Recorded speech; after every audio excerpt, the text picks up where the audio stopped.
Why do you say that, Father? You aren't afraid, are you? No, but I respect some of the superstitions of others. Often they are founded in fact.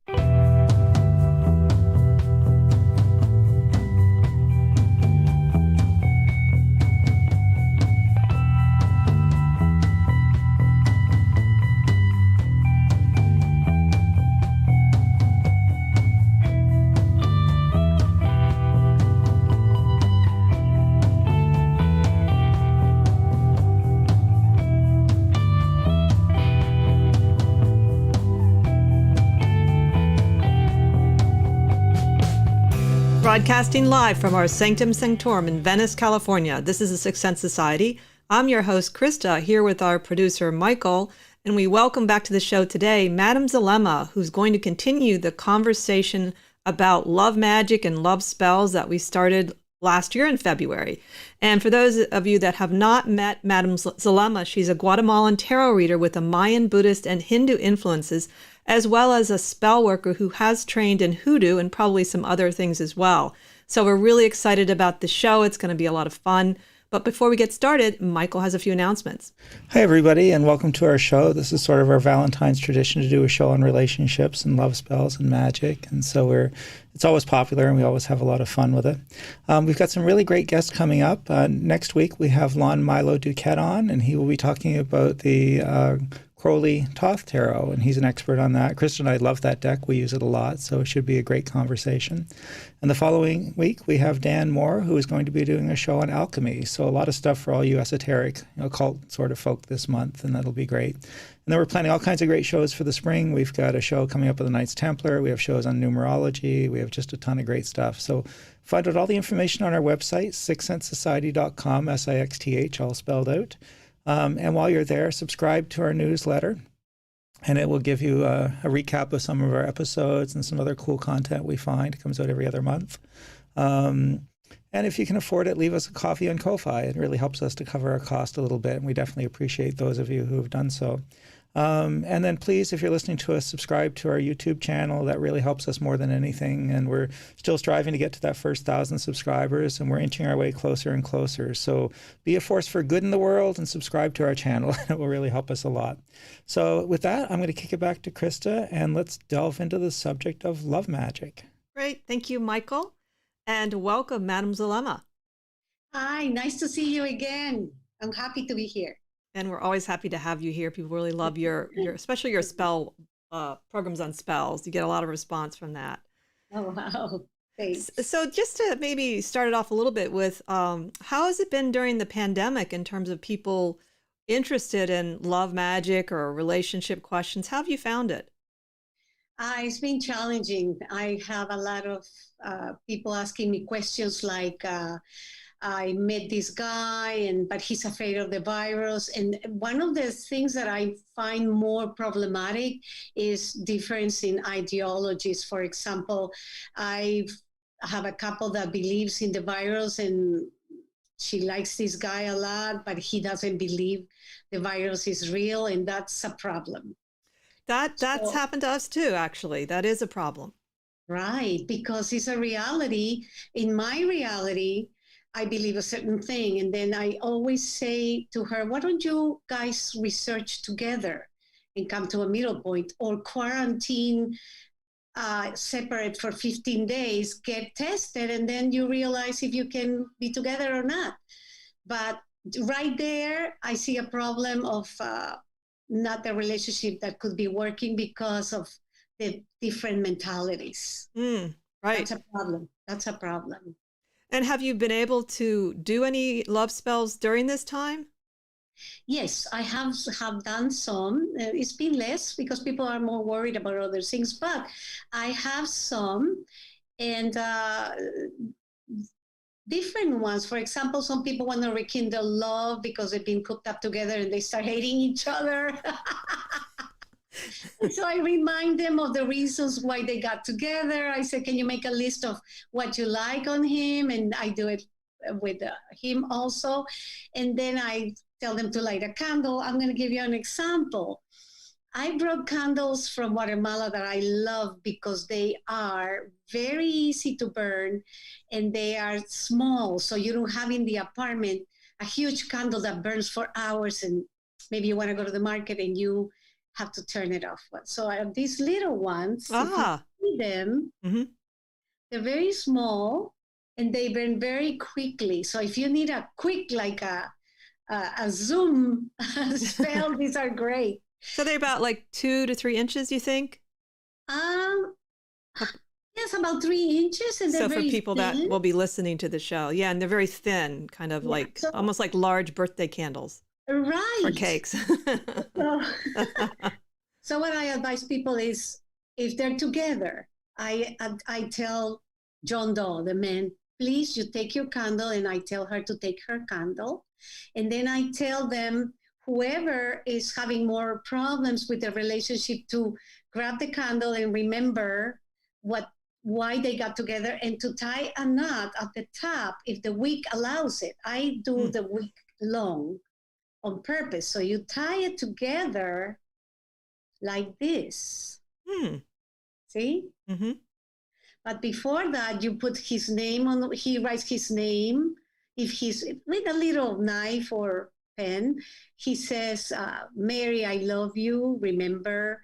And she will say, John, I love you, I remember. Things like that, whatever you want to say. Then you grab a honey jar and you open the jar and you put your finger inside the jar and get some honey in your finger. And you rub the candles with honey and in the wick, because you're remembering the sweetness when you were together, right? And then if you got the honey in your finger, you can lick the honey. Don't put it on the napkin. So then you can burn the bottom and stick it in a plate or something that you can anchor it safely. And then in front of each other, you light it and you see it go down, you hold hands. And these are little rituals to remind people why they're together, why they got together, because the pandemic is bringing up a lot of our shadows. And if we have not worked with our shadows, we're going to spill it on the other person, right? So that's one thing. I have other ones that, for example, they're separated in different countries or different houses, or for any reason, or one is in the hospital for any reason. And then there's other rituals you can do. One that I get asked a lot is I want my lover or my boyfriend to love me. I start a new relationship. I really like him. We're getting along, but I want him to love me. I said, but you're together. I ask a few questions. Is that person married or is he single? Because, there's all kinds of things. Sure. So when a person tells me, no, we are starting a relationship, but I don't want to lose him. So I said, well, we're going to do something nice, which is you start with a petition paper. And I like a piece of paper that's white. And I like to cut it with my hands to the size of like a sticky note. Mm-hmm. Sure. So you don't need anything bigger. And then you write your name 3 times. And then you turn the paper and you write his name 3 times. And you write around that, making a circle.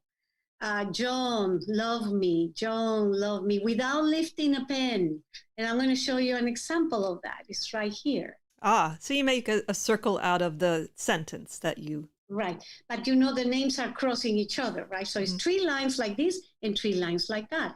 And you do the same with the honey. You dip your finger in the honey and you draw a cross inside the paper in the middle. Mm-hmm. And then you fold the paper towards you once, and then twice again. You give it a kiss and you put it under the plate or wherever you want to put the candles. And I already started a little one here, so for you to see. And I usually use white matches or black matches, depending on what I want, but for protection.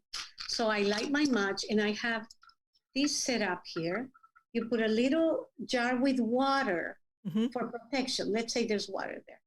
And if you notice, The candles are, let me take the jar out. The candles are already tied. Oh, At the top. This wasn't want to cooperate. Come on, get back there. So in that one, there's like 6 candles, it looks like. Right, 2 in the middle representing the 2 persons tied at the head, right, and 1 white on each north, south, east, and west. And then I put roses, little roses, dried ones, around them. And then you light the candle, and that's it. But there's one here that doesn't want to cooperate. I don't know what's wrong with him, but I'm going to light it because at the end of the show, I want to show you how quick these they melt. Okay. How quick they burn and how quick they. Oh, see, this guy is a stubborn guy. So anyway, you were saying that you had them both do it. Do you find that men will do the spell work? Some men do, especially in the gay community. These people are very open and artistic, and they have shown me, they say, I don't know if it's good, but I put a little bit of my own personal twist. And I said, that's great, because that makes it personal. Always follow your intuition. When something doesn't feel right in a spell, follow your intuition. Do what feels right for you. That works better. So now if you were to be doing the spell for them, would you read the way it burnt the wax for them as well? Definitely. That's called ceromancy. And it makes a lot of sense to read the candles because, for example, when I show you, when I show you this one that doesn't want to cooperate, I already tied them together. And when I anchor them in the bottom, one of them falls. So you anchor it again. And if it keeps falling, what is that telling you? Probably nothing good. Exactly. So that's one thing. Another thing is depending where the wax burns towards the center or the outside of the circles that you make with flowers and the wax. Also, if it turns off or the flame is different one from the other, like if you see here, they're burning already, but the red one is burning quicker. Right. Very quick. I light them at the same time, and that means I'm for it. Let's do it, right? The one that's slow is like more, let me think about it. So it makes sense. You need to read the signs, how they burn, which side they burn, if they turn off. And of course, you're not going to have drafts. Do it in a room that you have no draft, no curtains, close to curtains, please. Yeah, that's sensible for sure. Yes. So would there be a difference in using like pink candles instead of red for the people? Is red more passionate? Absolutely. Red usually means passion and it means action. Pink is more sweet. It's more like, for example, you can use it for friendship also. Let's say we ended the relationship, but I wanted to keep the friendship and I want us to be friends. We use the pink ones. Or when you start a relationship, you start slowly. You don't start with passion. Maybe you start with friendship. It depends on what you want. Now, another thing, I was listening to the show last year, and you had mentioned that a lot of times people don't have a space for an altar, and that's why they hire people. But let's say they have a little space. Do you ever teach people how to make a specific altar for instance, a love altar? And because I know someone that does that. I don't think she does work for others, but she showed me her altar for love, and it was really pretty, actually. Was it the lady from Coventry? No, it was one of our co-hosts. Kristen has one, I think. Oh, okay. See, your altar is like your clothes, like your home is personal. It's what if you have things and objects you love and give you pleasure related to love, like hearts, a dry rose, that you can put in your altar. And if you don't have a space, you can use look what I did. This can be an altar, a little plate. Right. It's a small plate that is like about 3 inches and is long, or you can use a round one. Use black one or white, preferably. No writing, no drawings. Simple, plain. Yes, and you can set that in your dining table. And if you don't have a dining table, you can do it in the kitchen. I have people that their altar is in the kitchen because they say food and love, they relate it. So Ah. they have a little space in the kitchen for their altar. Well, We don't there's a feel lot of ingredients that you people have, like cinnamon, that's associated with all kinds of love magic. cinnamon is one of your, these are your friends, these are tools that you can use, and the smell is delicious. What I use cinnamon sticks for is I would sometimes make a cross, or I would put them together this way, and then with a red ribbon or twine you tie them together, and usually I do 3 times, and every time I tie it I'm saying something, or 7 times maximum, like we are a good match, you're my soulmate, we love each other, anything that it comes to mind that is towards the relationship. Hmm. Cinnamon sticks are great, they're your friends. Also roses and oils, for example, I have here that I bought a long time ago. I don't know if I have to say the name where I bought it or not. I think you can. It's up to you. Okay. I'm not going to say it because there's a lot of people that sell it, but these oils are called attraction oils, and they have little trinkets inside like herbs and stuff. And so what happens is you rub your candles from the bottom up with the oil, thinking of the person and saying your decrees, whatever you want to bring into the relationship. You can use oils. Also, I use mother's worth herbs like this. I have my own collection. There's a lot of herbs you can use because herbs have energy, and you use the energy of the herbs towards that too. You can put it around like a circle in the candles, or if you rub the candle with the oil, then you put the herbs on your hand and then you rub it, it stays in the candle, it sticks to the candle and it burns with it.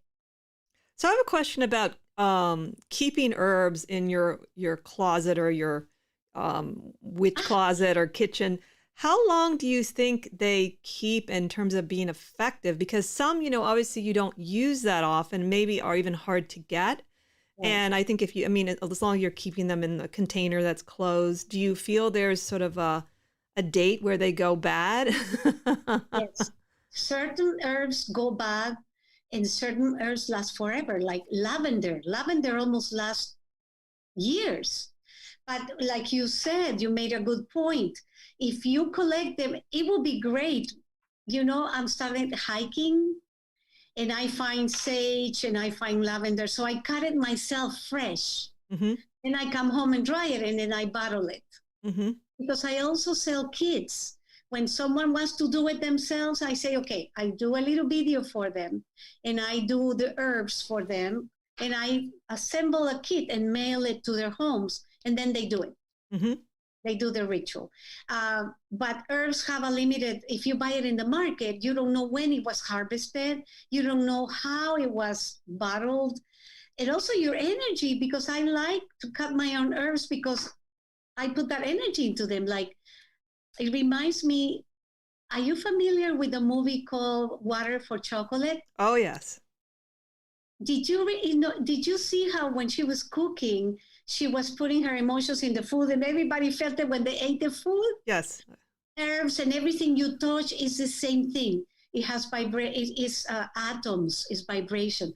Water is very, very sensitive to energies. Herbs also. So you always say, thank you, or can you permit me to cut some? You ask permission to the plant. You just don't cut it in because they feel it. Yeah. Yeah. No, there's a lot of studies where plants respond to classical music, and this is where you get into sort of debates with vegetarians, is that how do you draw the line with life? And I'm not saying that it's wrong to be a vegetarian, but you don't avoid hurting things by not eating meat. If you believe that, like trees being cut down, and obviously clear cutting is very harsh on a tree, and so it's a constant practice of trying to do the best you can, I think, because we do have to survive in some ways, and we're going to use these resources. But it does seem like we could do a much better aware job, but I think it's the lack of patience that especially the Western mind has. Yes. That we don't have the patience to do what it takes to wait for, certain things to happen Yeah, in nature. I was in Guatemala for 3 months. I was so lucky. I went with my mother, and we came back 2 weeks ago.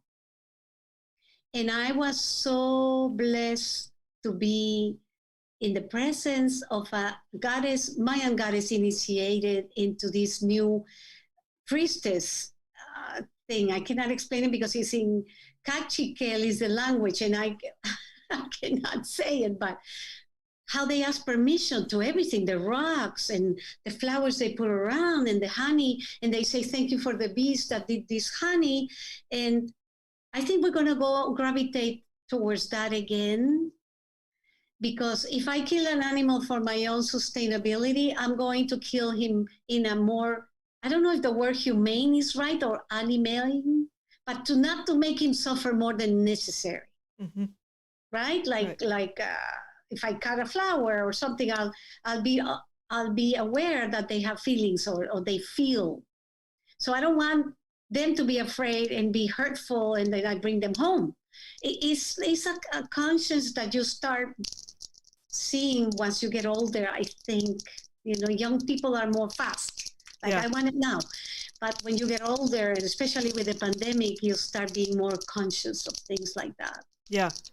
Well, it's interesting too, just going back to the love spell, when you think about the concept of love and how probably love spells are the most, I think, popular spells, at least in the public mind, because of movies, and that it can help you to start thinking about love overall, I think, just because of, at least the people that actually do the spells. You think of your ingredients, you think of where they come from, like you've probably evolved now. It sounds like you want to really get out there and do your own, find your own plants, and you didn't start there. And I think that's part of spell working, is because of that kind of magic, earth magic, is to connect you to the earth. And because I know you understand this so much, because you have a very special relationship with animals, and you see how they communicate with us. But if we understand that the earth is, I don't want to sound cheesy, but the earth, the animals, water, everything we have in this home we call earth is all connected. I cannot think that I'm going to be killing plants or burning here, and it's not going to affect me or other people. Probably, maybe I'm going to damage other communities, and then it's going to get back to me because they don't have.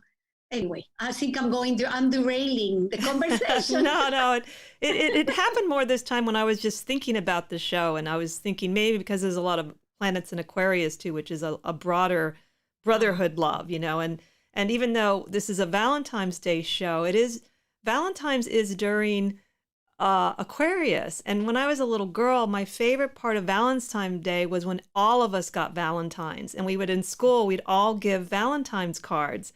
And I think I almost wish that's what Valentine's Day was, because it suits the time of year, being the Aquarian spirit, and that maybe the romantic spirit would be better at a different month, maybe May because of Beltane, and that this is not really the right month for Valentine's Day. Well, it is. I'm going to tell you why, my love. I'm trying to find something that I want to show you, because you're just mentioning about the Aquarian time. And since I went to Guatemala, I'm doing a lot of, I'm working with the Nahuales. I think I spoke to you before about that. And especially today, the Nahual today is about communicating. I'm going to show you quickly. Is this one. I don't know if you can see it. So it's a round sort of, it's like pinkish. It's a hieroglyphic from the Mayan time. Okay. But this represents the energy and the path that the walker travels. We're traveling in a path right now that we all hold each other's hands. We can't let go of anybody because we're in this together, right? And the energy is, let's work with what the energy is saying today to do, because it makes it stronger. It's like when you use the moon phases. Sure. So you just brought that to me, by mentioning it. Yeah, and it's just fun where your mind goes when you start working with any kind of spell. I like that about spell magic, is that it's very organic and open, and whereas there are some traditions of magic that are they've become more formalized and structured, and that's a good thing. It's just different. But Yes. one of the benefits of sort of the more of the witch path is it's a little more organic to me, and like the idea you can incorporate this and that, and the different cultures incorporate different things, but then they have shared common things that they use for a lot of the spell work, such as some of the herbs and the flowers. I mean, obviously rose is common throughout the world as connected to love, but it's also interesting. I learned this from Z Budapest, is that I did an interview with her for a paper years ago, and she's such a fascinating lady to talk to. And she said that Susan B. Anthony, they think that she wore rose, the oil, and it was to garnish respect. And so one of the qualities of rose is also respect, and I think that's a big aspect of love, is that Right. I need to respect the person and the person respect me. But it really struck me because I'd never heard that before, that rose specifically can be connected to getting people to respect you. I never heard of it before either, but that's good. Yeah. See how beautiful it is that still we learn from Yeah. each other, little things like that. Oh, sure. I mean, it's You an never stop endless learning. It's endless just- quest. right. One of the things I wanted to ask you this time around was, you did mention before about you also believe in working with ancestors and guides. And how would you work with a person's guides when doing a love spell? Or do you work with their guides or just your own guides? It depends on the situation and what the person needs and what they ask me for. But if somebody, for example, I have this client that her grandmother would always talk to her about marriage and what men look for, and she passed away. So I always tell her, I'm sure she's around you, and every time you meet a guy, she's going, and so connect with her, talk to her, to ask her, is this guy okay? And it works when you have that connection, because ancestors, of course, they want their family to continue, and because it's out of love and it's survival also. But yes, you can connect to ancestors or a dear friend you had, mother also, teachers. Ancestors is also, for example, I do some deities for, I don't know if you are familiar with this one. I love this one. I should know that one, but I don't. I forgot her name in this moment. I feel terrible because I am reading so many things. But let me tell you, she has 4 hands, and one hand is like this, and the other one she's carrying a little bowl. Mm-hmm. So Tara is another one, because we have different color Taras. So there's deities that are, for example, I think Kuan Yin also is into love and gardening and flowers. So I also, when I connect with one of the goddesses, or because I also, I'm sorry, I think I got derailed, but I also use goddesses and mythology. So who would you use from mythology that you would like to use? Venus. Venus. Venus is an interesting one. One of her names is Aphrodite. Right. And she can be a bit of a wild card when asking for love, I have found. Tell me your experience, please. I want to know. Well, it is an interesting story.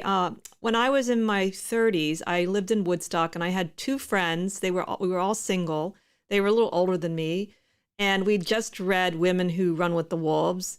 And we were really looking for, a relationship, but kind of, that wild relationship, because we'd read that book and we wanted to sort of feel free and wild. And we found this altar in the woods. It was like a natural altar that had symbols on it. Like, I don't know if they were carved or it was like a Venus and a phallic symbol. And we did this spontaneous ritual to Aphrodite, and it worked, but it worked a little too well. And it was, we were like all involved with the same kind of wild man. And Wow. it was not all positive, but it was very Aphrodite, like it was very ecstatic. And I'll never forget it because I didn't even know I wish I'd taken a picture of the altar. I don't even know why it was there. It was the craziest thing ever. So I'm a little weary of calling on. I personally probably wouldn't. And I suspect it's probably good to decide what kind of love you're asking for. Right. So, You know, you just said it. Be careful what you ask for. You will get it. So that's why the intention papers are important, because then you're expressing what you really want and need. Because I think love and sexuality is a thin line. People confuse it a lot. mm-hmm. And also, when you mentioned the phallic figure, in the Roman times, it was a protection symbol. Oh. So they used to, they have it even in jewelry. When I went to Rome one year, I bought these wings with a penis hanging, and people see it from far away and they think it's an angel, but it's a phallus. But it's for protection. I love the idea. Also for when you want to have a baby. Sure. Of course, for fertility reasons. But in Roman times, they use it for protection. So you have to be careful, like you say, which symbols and which mythology you use. Research well before you use them to see if they have a dark side. Yes. Well, in astrology, Venus has two sides, and I forget the name of it. But one is a more lusty and almost violent side. It's that that wild side we all have that has to be integrated somehow into your psyche. So in the long run, I don't think I regret it, but it was a hard lesson on some levels. That earthy Venus compared to that more idealized Venus that likes beauty and harmony. And so they're both in your chart, evidently. And once you get to know that there's different aspects to most goddesses have, at least, light and dark, but sometimes they've been separated by history. I envy you. Lucky you. You experienced something amazing. I don't know. I mean, but everyone's path, my path has been to learn about love, all of it. And I've learned a lot. I've learned to not have love. I've learned about rejection. I've learned about betrayal. I've learned about ecstatic love. I've learned about a stable soulmate love with Michael. I've learned a lot, but you have to kind of go through these experiences for the most part to learn about love. You don't have to do it all. You can read some of it, I think, but, I don't think there's any escape when you want to learn about a topic, whatever it is. Maybe you want to learn about, your soul wants to learn about justice. So maybe you're born into situations that are unjust at first, and the soul to develop a soul is a messy business. Well, if you read Carl Jung, and I'm sure you read a lot of him in his dream state and when he connected to his psychic, it can be you have to be careful because it's dangerous. It's a little dangerous how deep you go. Maybe you need a guidance or a teacher, but being curious about learning is good. Don't be afraid, I think, to learn, but just be careful how deep and where you go, because it could be dangerous. Absolutely. And I think when we're young, we tend to delve into things without thinking about it. That is part of youth, Of course, it's part of being young. Yes. I mean, now I couldn't do things I did when I was young, even to save my life. I'd be so afraid. So going back to the papers, when you're done with the spell, I never know what to do with them. Like, do you keep them? Do you burn them? You keep them until the spell works? Or do you at some point dispose the paper? What I use, but I'm going to just give you an example. I use scraps from Mayan indigenous people clothing, and I make little baggies, because those clothes are made by hand on a loom with natural fibers. But you can use little baggies like this. Okay. And for example, you finish something, you put it in there with the paper. Ah. And the wax and all the herbs, and you save it in your nightstand.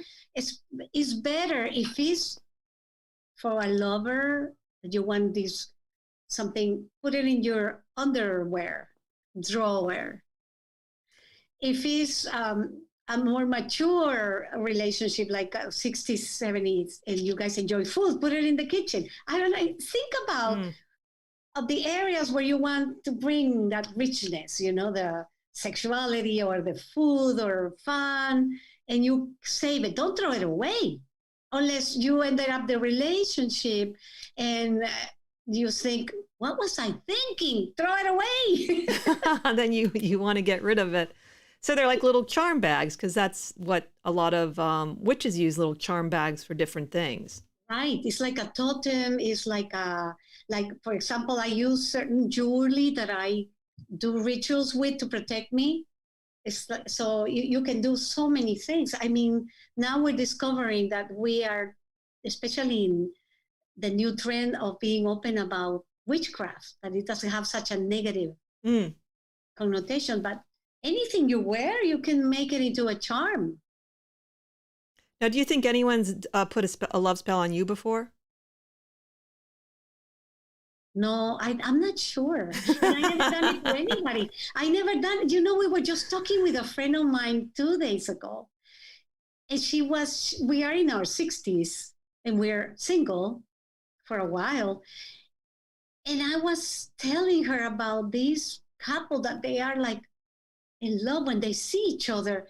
And I looked at her, and this is kind of sad, but it's reality. And I never met someone when I went, I want to feel that again. And she told me, I want to feel that once. I never met a man that made me feel like that. It's well, is there any reason why you can't do your own love spell? No, but you know, I'm so busy doing my things that I don't think about doing for me. But let me tell you something. That love connection with another human being can be damaged by religion, by your upbringing, the home what your mother believed about men. And those things, it's not simple. So to find that love is total, you give yourself up, you don't protect yourself.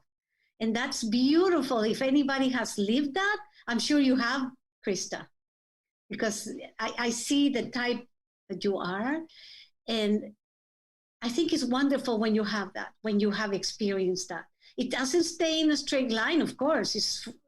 It's frugal. Love is like that. Well, that's a good point, because I think that love changes no matter who you're with, and you have to be willing to let go of even the most amazing moments. So one of the definitions of eros is to really see the person in the present moment, not even if you've known them for 10 years, to stop and really look at who they are now. And there can be subtle signs of change. And that's where you have the most intimacy with people. And it's normal to want to compare experiences. But one of the things I was fairly good at was I didn't do that so much. I valued the different kinds of experiences, with each person being unique in my life, that they were a unique moment. And yes, as a young woman, especially, you want to hold on to everyone, that's part of young love. Yes. But I hear with people with coming for readings, especially, they can't let go of certain experiences to allow new ones in that they're different, but they can be just as, if not more beautiful, because that's what they need in that moment. Like I wouldn't be interested in the same things I was interested as a young woman.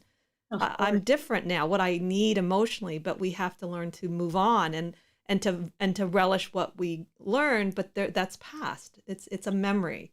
You just made me think of a couple that I work with, and they're lovely. They got married in their 20s.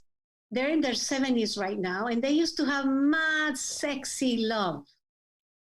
And then she told me just exactly what you say. Her husband got ill, and the illness prevents him from having normal sexuality with her. And they learn to pass that bump, and they have the most sweet, respectful relationship, because they massage each other, they look at each other in the eye, they hold hands. It's not like, oh, as a man, you're not sexual anymore and I discard you. See, young people, when they marry or when they get into a relationship, they have to realize, like you said, nothing stays the same. You change with age also. And you don't have to, but it's nice if you adapt, if the relationship is somewhat healthy, because there's relationships that are dangerous, that you cannot be with that person. But if it's normal and they have little things you don't like, you work with it, you grow together, and then it becomes the sweetest nectar for your life. Mm-hmm. It's sweet. Yeah, it's true. And I think that you have to be willing to just take the ups and downs of being with anyone that long, even yourself. I mean, I get tired of myself. It's like, oh no, the same old thing going on in my head. I love you. I thought about that myself also. And when someone tells me, I have my love, I have to connect my computer to the source because he's going to die. Would you give me 1 minute? Sure. Well, that's all right. That's okay. So I'll share a little bit of a love spell. I think that's very simple that you can do, and it's for new love. And basically you get cinnamon tea with honey, and you obviously make it hot, and you get a cinnamon stick, and you stir it counterclockwise in the tea, and you drink that. And then you take the powdered cinnamon and you put it on your front door. So when you walk over that, it'll release the cinnamon, and that's supposed to start a new chapter in your love life. So I think it's about new love, and also if you want to freshen your love. And I like really simple spells that you can really just easily incorporate into your life. There's something about the ordinary and the magic. Mm-hmm. It's very nice. I'm going to go back to the movie, Water for Chocolate. Your intention and your energy into everything you do. If you're going to cook for your husband, or he's going to cook for you, or you're going to buy food, whatever. But the intention is love, is I want to please you. Yes. Right? Mm-hmm. Or somebody's cold and you put a warm blanket on top of them. All those little things. But I want to write down what you said because this is interesting. So it's tea with cinnamon? Yeah, you get it's a cup of hot honeyed cinnamon tea. So they didn't say you could probably make your own out of cinnamon, but basically it's just a hot cup of cinnamon tea with honey, and you take a cinnamon stick and you turn it, in the tea counterclockwise, Okay. which sounds interesting. Yeah. And then you also at the same time you get some powdered cinnamon and you put it on your front door where you walk. And this is supposed to help bring in fresh love. I got this from Witches Brew Good Spells. They're little books that are delightful and beautiful, and this one's for love. And they're very interesting. Some of them, and a lot of them are simple like that. They're not, there are some complicated ones. You have to have 7 different herbs, and which is fun too because you get to know herbs you might not have gotten to know, or flowers you didn't know anything about. Right. So yeah, try that one. See if that helps. I have to find a partner first. Hey guys, no. No, it's to help bring that in, I think, to start a fresh chapter. So you're saying you want a new chapter in your love life. Right. So you can define what that looks like for you. What does a new chapter look like, And I think that cinnamon, I had never realized cinnamon was so popular in love until recently. Yeah, I do the cinnamon a lot. Cinnamon is good. Another thing I ask my clients when they say they have problems with their partners or finding a partner, and this is a question I ask, and people look at me like, I say, would you date yourself? That's brilliant. I love it. And some of them go, oh no. Then I go, there you go. Think about it. Would we like someone like us? So that is work. That is being conscious of how we are, our personality. We can be a pain in the neck. I am a pain in the neck. Well, that's interesting though, because obviously when you do spell work, especially love, you're going to deal with the underpinnings of it all, the wounds of people, or someone that has no confidence. So in a way, you might, it seems like, end up helping them with other things. Yeah. In my tarot rituals that I do at home, I also use tarot cards. We have a lot of tarot cards that are representing of whatever you want to do. I'm sure you know about that. For example, the lovers. Mm-hmm.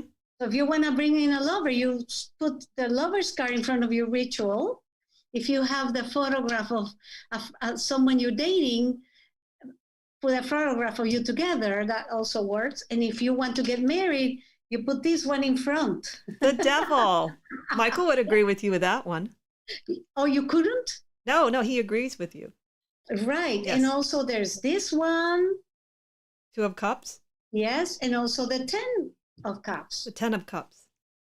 So there's a lot of them. If you have a partner that is undecisive, 2 of even though Swords. this is swords, you put that card and you make a papers to help him make the decision. Like, Now, I've seen them, some people decorate tarot cards for spell work. They'll put all kinds of ribbon, and it looks really pretty, actually. I've seen that on Instagram. oh, I have not seen that. But Yeah, that they'll makes put sense. little things, they'll make it into a piece of art, actually, and it's just beautiful. And I guess it's a good thing you're putting all that energy into it while you're doing it. And Right? yeah, It makes sense. I Yeah. love that. See how we learn so much from each other. The young people also bring things that are amazing.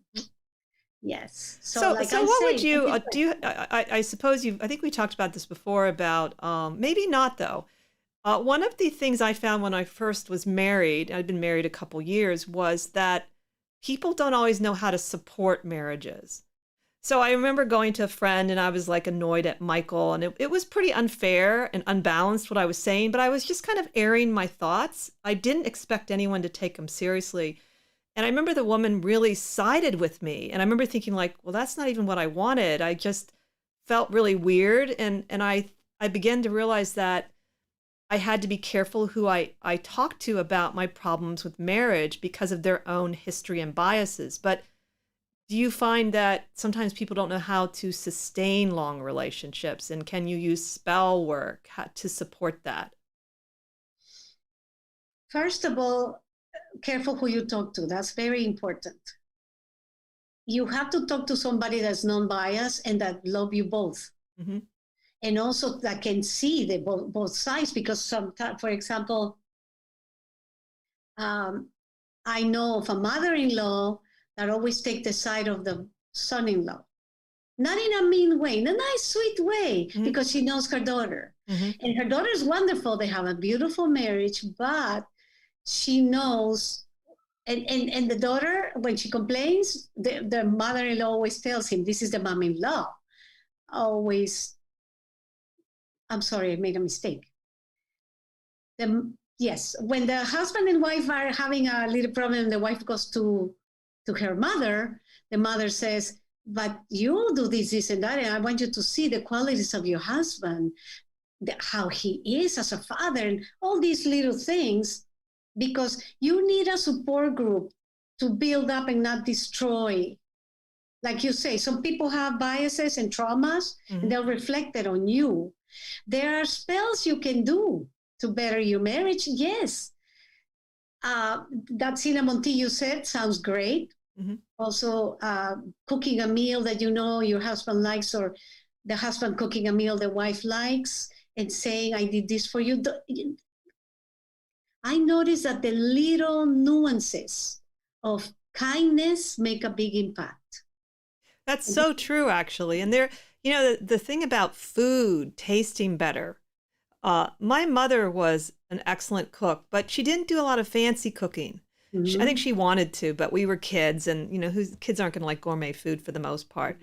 But even her spaghetti sauce, she always cooked with so much love, and it always tasted so good. Even when I was older, I loved going up and she just, whip up a meal for us, something really. But there was something about her energy in the food, and I knew it was her love of cooking.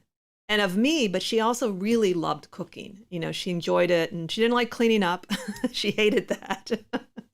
So, but that energy and the food, and I think that maybe one of the benefits of the pandemic is there have been more families cooking together and eating together that didn't have time, or they didn't think they had time. So I've heard stories about that. If you realize, many things came to my mind right now. Food is a way of communicating and sharing, but also nurturing. You nurture love, but you also nurture your health. If I give my family healthy food and I cook it, and I'm enjoying cooking for them, not like, I have to cook for them, and I'll get a frozen pizza from the fridge. That's not going to work. But because going back to the thing that we are mostly water, when you talk to water, and you say, thank you for my health, and then you drink it, you're drinking, the water is saying, oh, she's healthy. She just told me. When you're cooking and your spaghetti is from your mom's, the sauce was based on tomatoes and probably a little water. And she was thinking of nurturing you and making you happy through your stomach. It's a lot of little things that make sense, right? Yeah. It makes sense. We know people through food. Italians do that a lot. Yes. A lot. They give you love. You go to a house, the first thing they do is get the table full of food. And they make you eat. They're giving you love. It's so true. And I mean, it's definitely, it works. There's nothing like a good meal that someone has given, or even just a nice cup of tea. Someone makes you a cup of tea or coffee, or, and you feel that energy. And so I appreciate that because of my mother, really. And I think Michael also had a mother who was a really great cook and baker. And so we both know that it matters, even if we don't do it all the time, we try to do some of that at home. Yeah, that's nice. That's nice. Now we have time. Now we have time. A lot of people are becoming foodies. Believe me, I see it. Yes, for sure. I think it's great. It's a healthy thing as long as you be careful with not gaining too much weight. That's true. You have to exercise or just, but healthy eating, you don't have to gain a lot of weight. Right. You absorb everything your body needs. It's true. The other thing I wanted to ask you was about different kinds of incense. Do you use specific incense as well sometimes? Because we talk a lot about candles with Love Magic, but do you have specific incense you like to use? Yes. What kind do you like to use? There's a lot of things out there. I try personally, because we're doing it inside the house, to burn things that are not toxic. There's a lot of toxic incense out there. But I use myrrh and natural resins, but you can also use like the bay leaf. You can burn the bay leaf in the house. It smells delicious when it's dry. You can write love spells in the bay leaves and burn them. Oh. You know that? It's amazing. Also, there's some Japanese companies that are sure they don't have toxics in their incense, and they have rose. Rose smell is delicious if it's well done. And but I also love the temple incense from India. I think it's Panchanka. It's not expensive. But you can do your own incense at home too. I teach people how to do it. But you can use bay leaves. Get a bay leaf. And also clean. You know what else is amazing? If you use clean organic incense, it clears the air in the house. Open windows after, so it comes out, and it takes everything, like even viruses or whatever is floating around, out the window with incense. Yes, I've heard that. Definitely, I've heard that sage is really good for that. Yes. Sage is a little bit invasive and strong, though. Everything's going to smell like that. Yes. Frankincense, if you can buy the good quality one. Frankincense even has medicinal values for you. But they're harvesting so much the frankincense that they're damaging the trees that are around the Sahara and that area of the world. So, but if you get good quality frankincense, you can even whiff it like this. You can go like this and go. It's great for you. Right. And that, for rituals, it's very expensive. Yeah, that you brought up a good point. Again, I sort of was doing a little research on dragon's blood, which I use a lot and can be used for returning lost love, though I usually just use it for clearing negative energy. But the dragon's blood tree is vulnerable to extinction now. Right. And it's still there, and they're trying to work with it, but it's over in Yemen, and there's a lot of civil unrest there, and the main problem is climate change. It isn't. Right.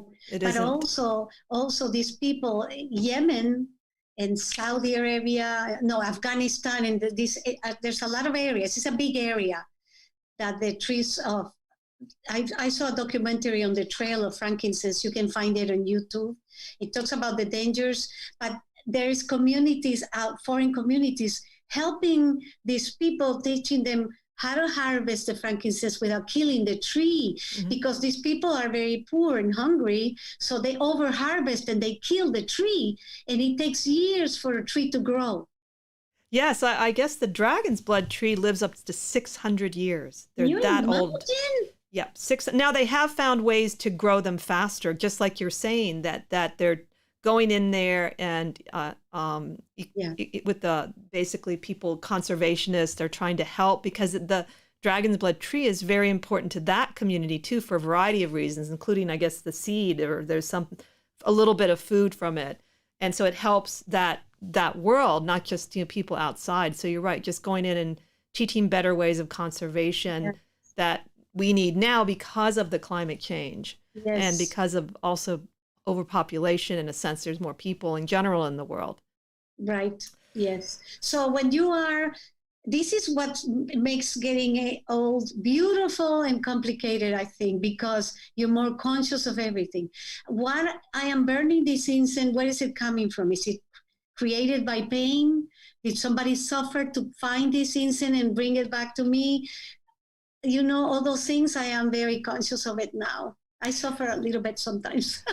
and that's part of consciousness is, there's no way out if you don't feel pain as you grow more conscious, the pain of suffering, then you are not growing more conscious. There's this idea we're going to all be happy, and the opposite happens. But then your heart grows bigger and you find ways to act on it. You find ways that you can do to support even a small thing, even if I'm recycling or I'm trying to learn, is part of spirituality. I don't think one person's going to save the world anymore. If actually they never have. So it's a collective effort.